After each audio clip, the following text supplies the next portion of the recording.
Class 12th, Subject Physics, Chapter 1, Electric Charges and Fields. Today we will discuss on Gauss theorem and continuous charge distribution. The first question is state and prove Gauss's theorem. The statement of Gauss theorem is the net electric flux passing through any closed surface is 1 upon epsilon naught times to the total charge enclosed in it, and it can be written as phi equal to q upon epsilon naught. तो यहाँ पर जो Gauss theorem है वो किसी close surface से पास होने वाले इलेक्ट्रिक फ्लक्स के बारे में बताता है, कितना इलेक्ट्रिक फ्लक्स वहाँ से निकलेगा। तो यहाँ पर जो टोटल इलेक्ट्रिक फ्लक्स है वो चार्ज जितना होगा उसके 1 अपॉन एप्सिलॉन नॉट टाइम्स होता है। तो यहाँ पर हम कह सकते हैं the electric flux passing through a close surface is equal to the 1 upon epsilon naught. तो यहाँ पर यदि हम Q को अलग कर दें तो यहाँ पर 1 इंटू क्यू भी लिख सकते हैं। तो यहाँ लिख सकते हैं 1 upon epsilon naught times to the charge enclosed by that surface. तो इस तरह से इसका ये स्टेटमेंट है और इसका ये गॉस का फार्मूला है।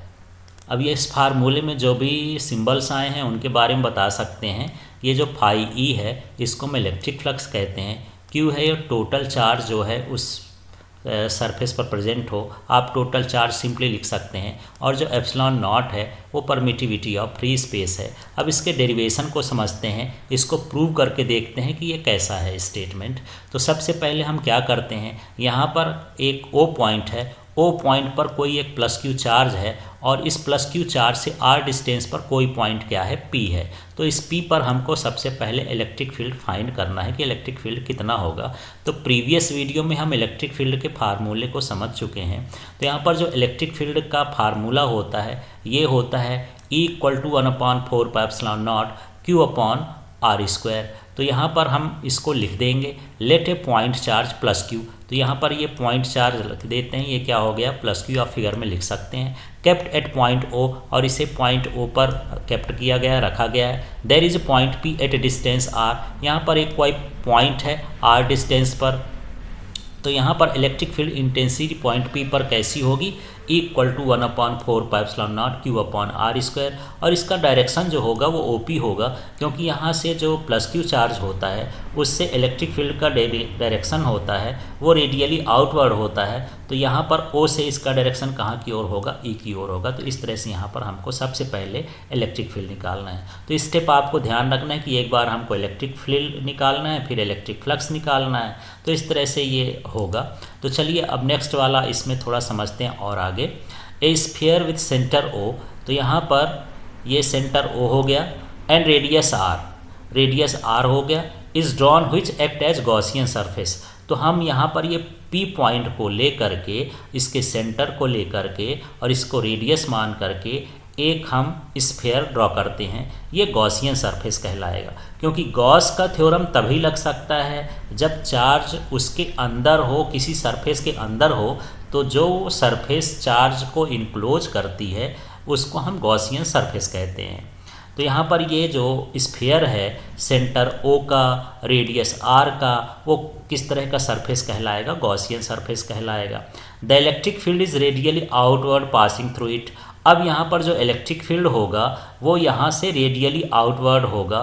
तो यहाँ पर इसलिए आउटवर्ड होगा क्योंकि प्लस क्यू चार्ज के लिए जो इलेक्ट्रिक फील्ड होता है वो रेडियली आउटवर्ड होगा। तो यहाँ पर हमको इस तरह से इसको बताना है कि इलेक्ट्रिक फील्ड का डायरेक्शन क्या होगा। अब इसमें हम क्या करते हैं, कंसीडर एरिया एलिमेंट ds। तो यहाँ पर जो हमारे पास सरफेस मिला एक छोटा सा एरिया एलिमेंट, यहाँ पर ये एरिया एलिमेंट को क्या कर लेते हैं, कंसीडर कर लेते हैं। और इस एरिया एलिमेंट पर हम एक नॉर्मल खींच देंगे तो ये इसका एरिया वेक्टर कहला जाएगा। तो यहाँ पर हम देख रहे हैं कि इलेक्ट्रिक फील्ड का डायरेक्शन और यहाँ पर एरिया वेक्टर का डायरेक्शन कैसा हो रहा है, सेम हो रहा है। Consider area element ds around point P। तो पॉइंट P के अराउंड एक एरिया एलिमेंट ले लेते हैं। The electric field and area vector are along OP। तो OP की ही डायरेक्शन में क्या है, इलेक्ट्रिक फील्ड भी है और इसका एरिया वेक्टर भी है। फिर आगे इसमें देख लेते हैं therefore electric flux passing through the area element. तो जो इस एरिया एलिमेंट से इलेक्ट्रिक फ्लक्स पास हो रहा है, एक छोटे से एरिया से यहाँ पर से इलेक्ट्रिक फ्लक्स पास हो रहा है, तो इलेक्ट्रिक फ्लक्स का जो वीडियो है वो प्रीवियस वीडियो में बन चुका है, उसको आप देख करके समझ लेंगे इलेक्ट्रिक फ्लक्स क्या होता है, उसका फार्मूला क्या होता है। तो हमने उसमें फार्मूला देखा था d phi equal to E d s cos theta, लेकिन यहाँ पर हम थीटा नहीं लिखे, कॉस जीरो लिखे हैं। तो आप इसमें फिगर में देख सकते हैं कि यहाँ पर ये इलेक्ट्रिक फील्ड है और ये एरिया वेक्टर है और दोनों पैरेलल हैं। जब भी दो लाइंस पैरेलल होती हैं तो उनके बीच का एंगल जो होता है वो कैसा होता है, जीरो होता है। तो यहाँ पर ये कॉस जीरो हो जाएगा।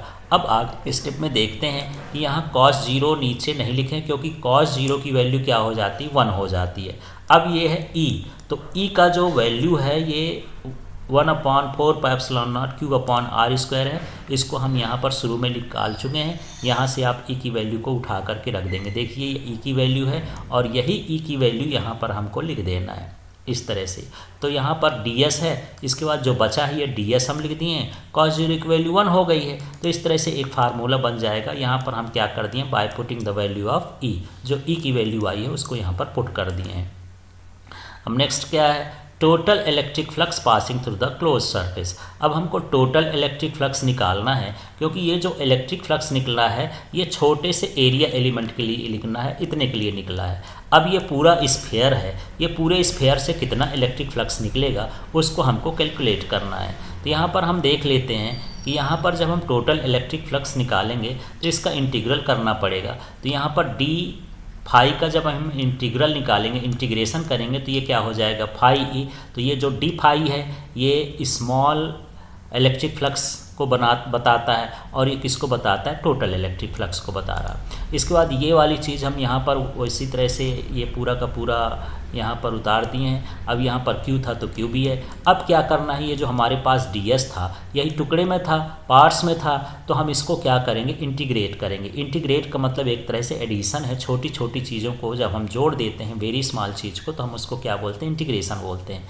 तो यहाँ पर हमारे पास ds जो था एक छोटा सा एरिया एलिमेंट था। यदि हम छोटे छोटे एरिया एलिमेंट को जोड़ते जाएंगे तो वो स्फेयर के एरिया एलिमेंट हैं, तो वो स्फेयर ही बनेगा। तो यहाँ पर ये जो है इंटीग्रेशन ds ये 4πr² के इक्वल होगा, क्योंकि ये सरफेस एरिया ऑफ स्फेयर बन जाएगा।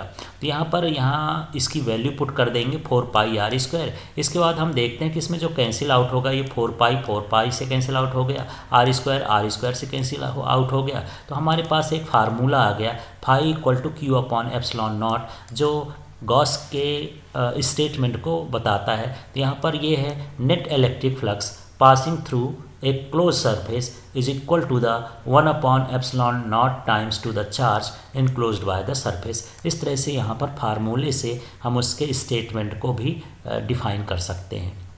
अब चलिए इसमें कुछ अदर चीज़ें भी जान लेते हैं। यहाँ से गॉस का स्टेटमेंट और उसका डेरिवेशन ख़त्म है, अलग चीज़ें हैं, अलग से पॉइंट है इस related. It is valid for any close surface of arbitrary shape. तो यहाँ पर किसी भी शेप के लिए, किसी भी क्लोज सरफेस के लिए ये जो गॉस का थ्योरम है वो वैलिड होता है। This type of surface is called Gaussian surface. और जिस सरफेस पर हम गॉस थ्योरम अप्लाई करते हैं उस सरफेस को हम क्या बोलते हैं, गॉसियन सरफेस बोलते हैं। This surface can pass through continuous charge distribution. और इस सरफेस पर जो है कॉन्टिन्यूस चार्ज डिस्ट्रीब्यूशन होता है। नेक्स्ट पॉइंट है, if net charge inside a surface is zero then electric flux also zero such as dipole inside any surface। तो यदि किसी भी सरफेस के अंदर नेट चार्ज जीरो है तो उसका फ्लक्स भी क्या होगा, जीरो। जैसे हम लोग डाइपोल पढ़े थे, तो डाइपोल क्या होता है, equal and opposite charges separated by small distance. तो उसमें जो नेट चार्ज होता है डाइपोल का जीरो होता है। इसलिए यदि हम उस डाइपोल को रख करके और उसके बाहर एक सरफेस खींच दें तो उस सरफेस से निकलने वाला जो पास होने वाला इलेक्ट्रिक फ्लक्स होगा वो ज़ीरो होगा, क्योंकि नेट चार्ज उसका कितना है, ज़ीरो है। अब यहाँ पर एप्लीकेशंस क्या होते हैं गॉस थ्योरम के, to calculate electric field intensity at any point due to charge distribution when system है सम सिमेट्री। तो यदि कोई सिस्टम है जो सिमेट्रिकल शेप का है और उसमें चार्जेस हैं किसी पॉइंट पर और उसमें हमको इलेक्ट्रिक फील्ड इंटेंसिटी फाइंड करना है, तो हम गॉस थ्योरम का यूज करके इलेक्ट्रिक फील्ड इंटेंसिटी को फाइंड कर सकते हैं। अब यहाँ पर ये कॉन्टिन्यूस चार्ज डिस्ट्रीब्यूशन क्या होता है, at microscopic level very large number of charges are present in small element thus it is considered to be continuous। तो मैक्रोस्कोपिक का मतलब होता है कोई बड़ा, माने बड़े लेवल पर यदि हम चार्ज को फैला दें तो उसमें बहुत सारे चार्जेस होते हैं और उसके स्मॉल एलिमेंट में इतने चार्ज होते हैं कि हम ऐसा मान सकते हैं कि वो कॉन्टीन्यूस होते हैं, अलग अलग नहीं होते, डिस्क्रीट नहीं होते, पैकेट जैसे नहीं होते, सिंगल नहीं होते, ऐसा लगता है कि वो बिल्कुल मिक्स हैं, मिले हुए हैं, तो हम उसको बोलते हैं कॉन्टीन्यूस चार्ज डिस्ट्रीब्यूशन। ये 3 टाइप्स के होते हैं कॉन्टीन्यूस चार्ज डिस्ट्रीब्यूशन। पहला है लीनियर चार्ज डेंसिटी, तो यहाँ पर हम इसको डिनोट करते हैं लैम्डा से और लिखते हैं delta Q upon delta L, और इसी से हम डिफाइन कर सकते हैं, यहाँ पर कह सकते हैं amount of charge per unit length of conductor. फिर से देख लीजिए, amount of charge per unit, इसको पर बोलते हैं अपॉन को, per unit length of conductor is known as linear charge density and its SI unit is coulomb metre because the unit of charge is coulomb and unit of length is metre. तो यहाँ से आप इसकी unit की भी derive कर सकते हैं। तो यहाँ पर ये चार्ज है, चार्ज की यूनिट कूलॉम हो गई, ये लेंथ है, लेंथ की यूनिट मीटर है और ये अपॉन में है, तो यहाँ पर ऊपर जाकर के ये मीटर इन्वर्स हो जाएगा। नेक्स्ट है सरफेस चार्ज डेंसिटी, तो इसमें फिर से इसको बोल देना है अमाउंट ऑफ चार्ज, फिर इसको बोल देना है per unit surface area is known as surface charge density, और हम इसको डिनोट करते हैं सिग्मा से, ये सिग्मा है। और इसका हम यदि यूनिट निकालेंगे तो चार्ज का यूनिट कूलाम हो गया, एरिया का यूनिट यहाँ पर मीटर स्क्वायर होता है, इसको लिख देंगे तो कूलाम मीटर पावर रेज -2। अब यहाँ पर वॉल्यूम चार्ज डेंसिटी की बात करते हैं, तो यहाँ पर ये फार्मूला है और इसको हम डिनोट करते हैं किससे, रो से। तो फिर से बोलेंगे charge per unit volume of conductor is known as volume charge density, और इसको हम डिनोट करते हैं किससे, रो से। और इसको भी हम यूनिट निकाल सकते हैं, चार्ज की यूनिट कूलॉम हो गई, वॉल्यूम की यूनिट मीटर क्यूब होती है। अब हम इसको जब न्यूमरेटर में ले जाएंगे तो ये m पावर -3 हो जाएगा। तो इस तरह से यहाँ पर कॉन्टिन्यूस चार्ज डिस्ट्रीब्यूशन होता है। Thank you.